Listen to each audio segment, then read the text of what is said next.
Hello, kindergartners. Today is Earth Day. I know we didn't mention it today in our Zoom meeting, but today I'm going to read you a story that talks about respecting the earth, because that's what we do on Earth Day. We talk about different ways that we can give back to make sure that we have a clean, healthy, and happy earth. All right, so the book I'm going to read to you today is called The Lorax. Now, some of you love this book, mostly because of the silly voices I make, but I love this book because it talks about how our earth can be hurt if we don't respect it. All right, so The Lorax by Dr. Seuss.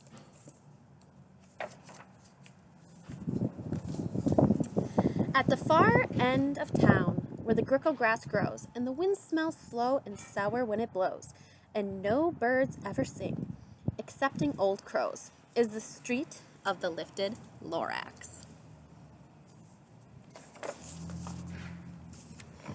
And deep in the grickle grass, some people say, if you look deep enough, you can still see today, where the Lorax once stood, just as long as it could, before somebody lifted the Lorax away. What was the Lorax? And why was it there? And why was it lifted and taken somewhere? From the far end of town where the grickle grass grows, the old Wiesmueller still lives here. Ask him. He knows.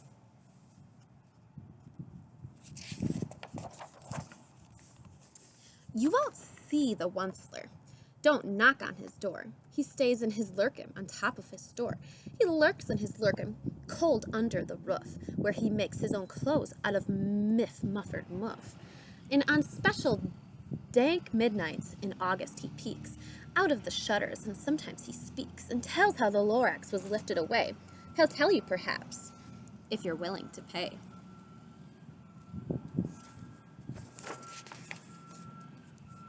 At the end of a rope, he lets down a tin pail, and you have to toss in 15 cents and a nail, and the shell of a great-great-great-grandfather snail.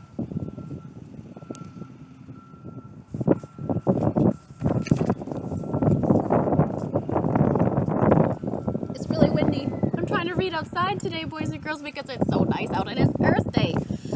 Oh, hi, Ivy. Then he pulls up the pail, makes a most careful count to see if you've paid him the proper amount. Then he hides what you paid him away in his snoove, his secret strange hole, his groovulous glove. Then he grunts, I will call you by whisper on the phone, for the secrets I tell you are for your ears alone. Slop. Down the slops the whisper phone to your ear, and the old Wiesmueller whispers are not very clear, since they have to come down through a snurgly hose, as he sounds as if he's had smallish bees up his nose. Now I'll tell you, he says, with his teeth sounding gray, how the Lorax got lifted and taken away. It all started way back, such a long, long time back.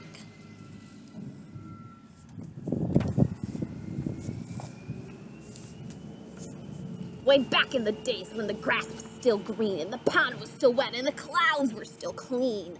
And the song of the Swami Swans rang in the space. One morning I came to this glorious place, and I first saw the trees, the truffula trees, the bright-colored tufts of the truffula trees, mile after mile in fresh morning breeze.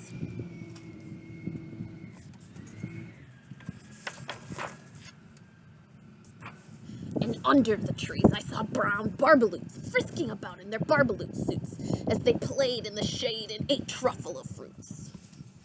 From the ripulous pond came the comfortable sound of a humming fish humming while splashing around.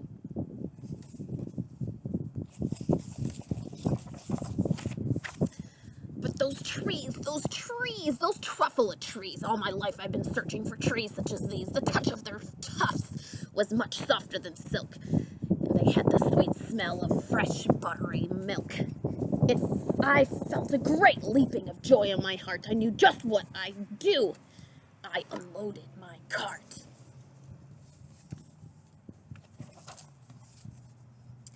In no time at all, I had built a small shop, then chopped down a truffle tree with one chop.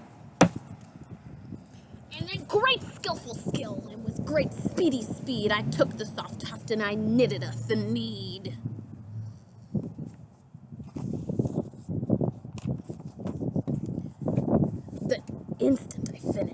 heard a gazump. I looked. I saw something pop out of the stump of a tree I chopped down as sort of a man. Describe him? That's hard. I don't know if I can. He was shortish and oldish and brownish, mossy, and he spoke with a voice that was sharpish and bossy.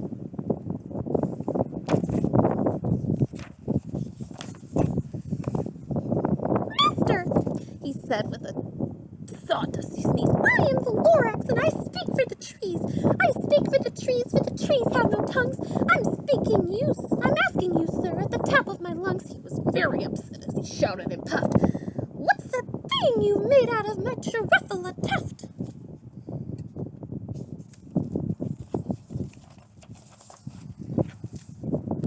Look, Lorax, I said. There's no cause for alarm. I chopped just one tree. I'm doing no harm. I'm being quite useful. This thing is a Thanid. A Thanid's a fine something that all people need. It's a shirt, it's a sock, it's a glove, it's a hat. But it has other uses. Yes, far beyond that. You can use it for carpets, for pillows, for sheets or curtains, or covers for bicycle seats. The Lorax said, Sir, you are crazy with greed. There is no one on earth who would buy that fool Thanid.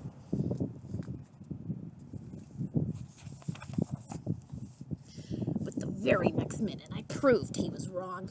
For just at that minute, a chap came along. He thought the Thanid I had knitted was great. He happily bought it for $3.98. I laughed at the Lorax. You poor stupid guy. You never can tell what some people might buy.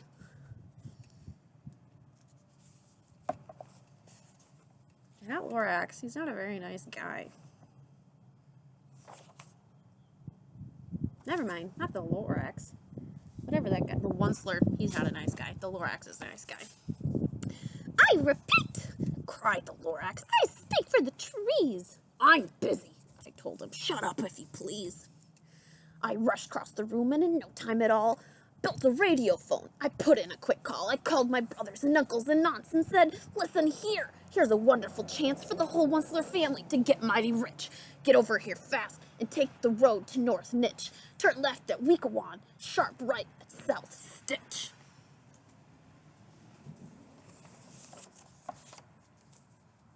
And in no time at all, in the factory I built, the whole Wiesmueller family was working full tilt. We were knitting Thanids just as busy as bees to the sound of the chopping of truffle of trees.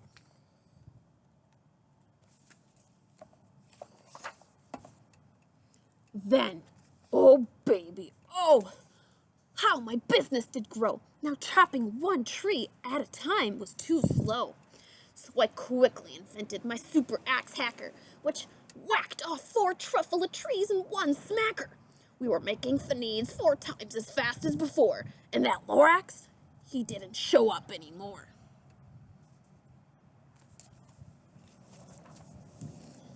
But the next week he knocked on my new office door. He snapped, I am the Lorax who speaks for the trees, which you seem to be chopping as fast as you please. But I'm also in charge of the brown barbaloots, who played in the shade in their barbaloot suits and happily lived eating truffle fruits. Now, thank you to your hacking, my trees to the ground, there's not enough truffle fruit to go around, and my poor barbaloots are all getting the crummies because they have gas and no food in their tummies.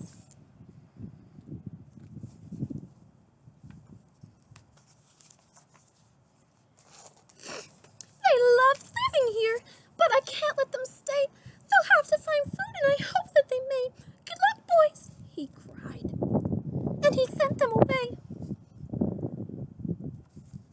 I, the Wiesmueller, felt sad as I watched them all go. But business is business, and business must grow, regardless of crummies and tummies, you know.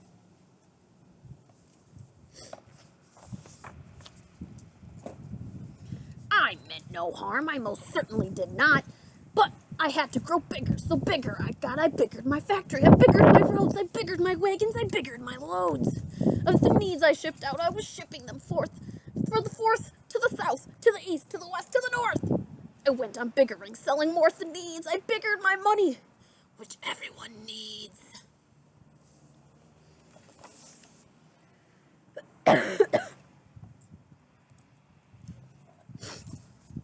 Then again, again, he came back!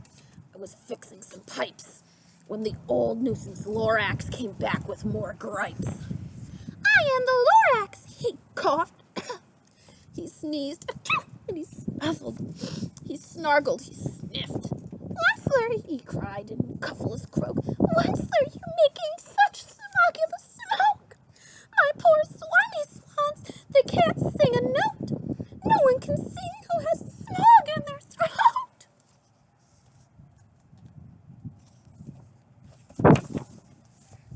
And so, said the Lorax, please, pardon my cough.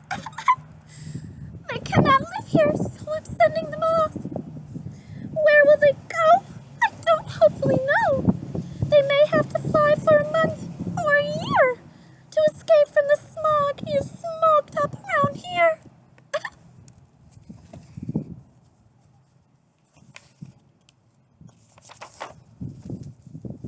What more? Snapped the Lorax. His dander was up. Let me say a few words about Gluppity Glup. Your machinery tugs on day and night without stop, making Gluppity Glup. Also schluppity schlup. And what do you do with this leftover goo? I'll show you, you old dirty Wiesmueller man, you.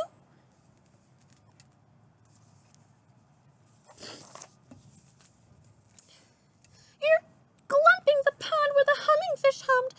Nowhere can they hum, for their gills are all gummed. So I'm sending them off. Oh, their future is dreary. They'll walk on their fins and get woefully weary in search of some water that isn't so smeary. Then I got mad. I got terribly mad. I yelled at the Lorax, now listen here, Dad. All you do is yap, yap, and say bad, bad, bad, bad. Well, I have my rights, sir, and I'm telling you, I intend to go on just doing what I do. And for your information, you Lorax, I'm figuring on biggering and biggering and biggering and biggering! Turning more truffle trays into needs, which everyone needs! Ooh, he's angry. And at that very moment, we heard a loud thwack. From outside in the fields came a sickening smack of an axe of a tree. Then we heard the tree fall, the very last truffle tree of them all.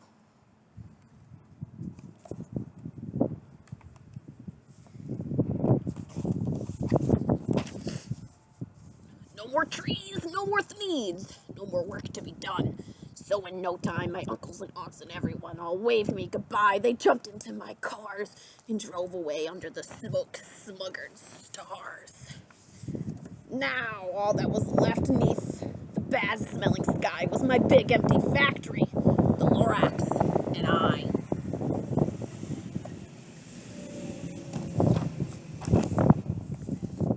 The Lorax said nothing, just gave me a glance.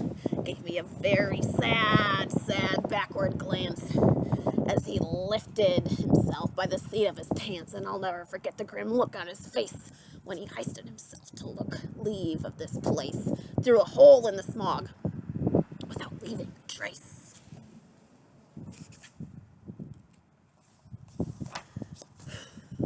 And all that the Lorax left here in this mess was a small pile of rocks with one word, unless. Whatever that meant, well, I just couldn't guess. That was long, long ago, but each day since that day I've sat here and worried away. Through the years, while my buildings have fallen apart, I've worried about it with all of my heart.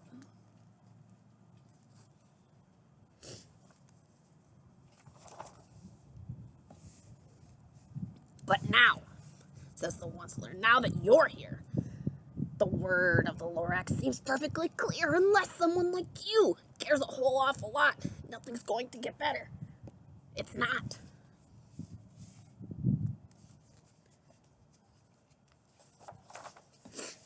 So, catch, calls the Wiesmueller. He let something fall. It's a truffle seed. It's the last one of all. You're in charge of the last truffle seeds, and the truffle trees are what everyone needs. Plant a new truffle, treat it with care. Give it clean water. Feed it fresh air. Grow a forest, protect it from axes that hack. Then the Lorax and all his friends may come back.